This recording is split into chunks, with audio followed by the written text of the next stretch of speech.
Hi, this is Abhimanyu in conversation with Colin Farrell, who will soon be seen in the survival drama 13 Lives. Colin, how are you doing?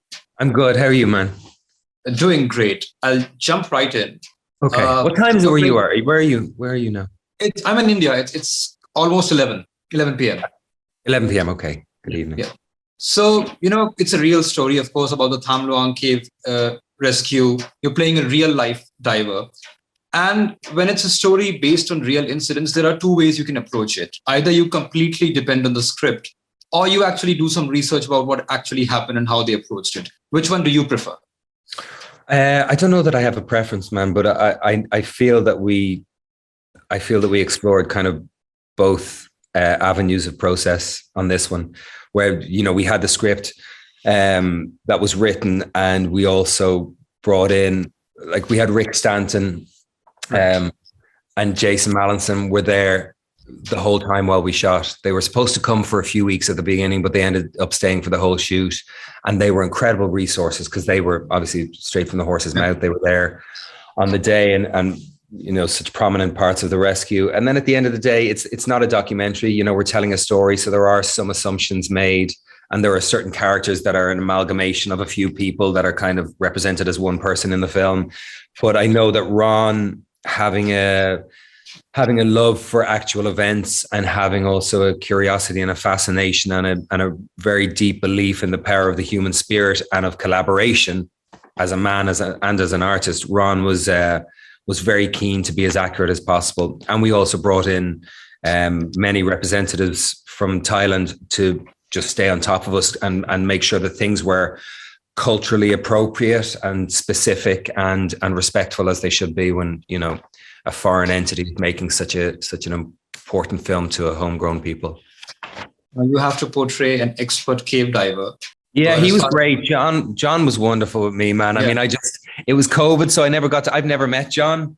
And the two of us have been talking for a couple of years now, but he's not a big drinker. I don't drink. So we've been talking about getting a Diet Coke together for the last 2 years. I couldn't make the London. There was just a screening in London that I couldn't make, and John was there. There's a screening in Los Angeles in a week's time that I will be there for, but John isn't coming over because John doesn't care that much about the limelight. Like, really doesn't. Like, he kind of doesn't.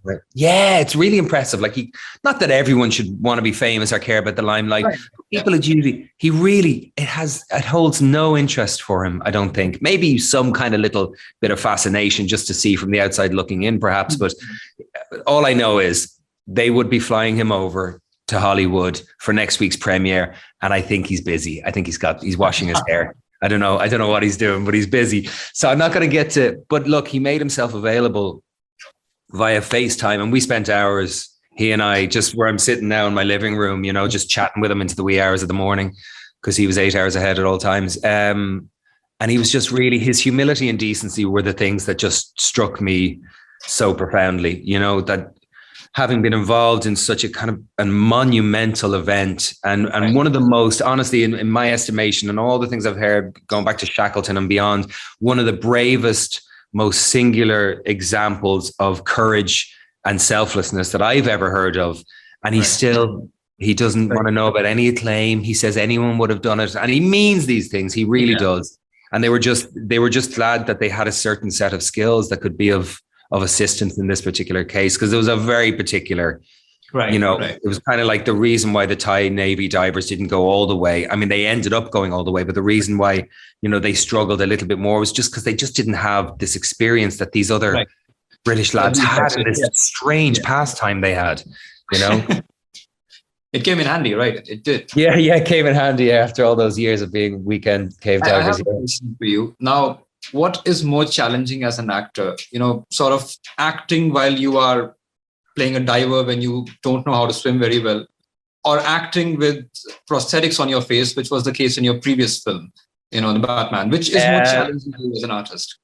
More challenging is, I mean, ultimately you want the audience to be able to suspend their disbelief so that they can believe in whatever. As me, as an audience member, I go in and I see a film, whether it's an independent film or a big studio film, I want to be able to suspend my disbelief and believe what I'm seeing is real and unfolding. And in the same way, as an actor, that's what you always yourself you want to do. You want to suspend your disbelief, and you You have to make whatever story you're telling and whatever character you're sharing real. With that in mind, the cave diving was a bit of a stretch because I can't ever say that I was fully comfortable doing it. Right. Where I was comfortable doing Oz, Penguin, under the prosthetics, I was really comfortable. I was buried.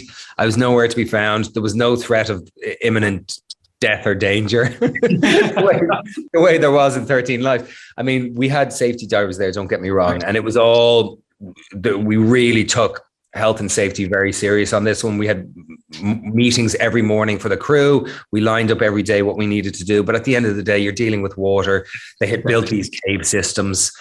So, you know, there was, I asked one of the safety divers once, I said, who'd worked on loads of films? I said, what's the most dangerous film you've worked on? And the person went,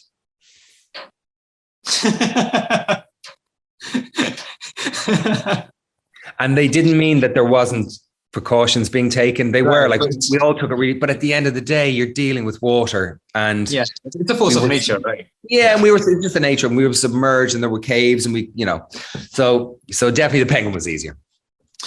I'm going to ask you something that your fans have been discussing on social media. I don't know if it's true or not, but the point is, they said with your previous films and your upcoming films, and you know, this one and the Banshees of Inisherim or the Batman, you're playing characters who are your age. And that's after decades of playing the heartthrob or the sexiest man alive. And they were like, oh, is it a conscious choice? Is he trying to move into middle-aged roles? I'm like, I'll ask Colin. No, it's the limitation that the calendar enforces upon me, man. It's not my choice. I'd love to be attempting to play a heartthrob.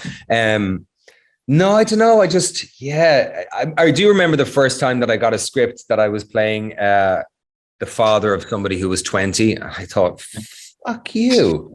I'm not. And then I realized that it was absolutely an appropriate offer to make me. Yeah.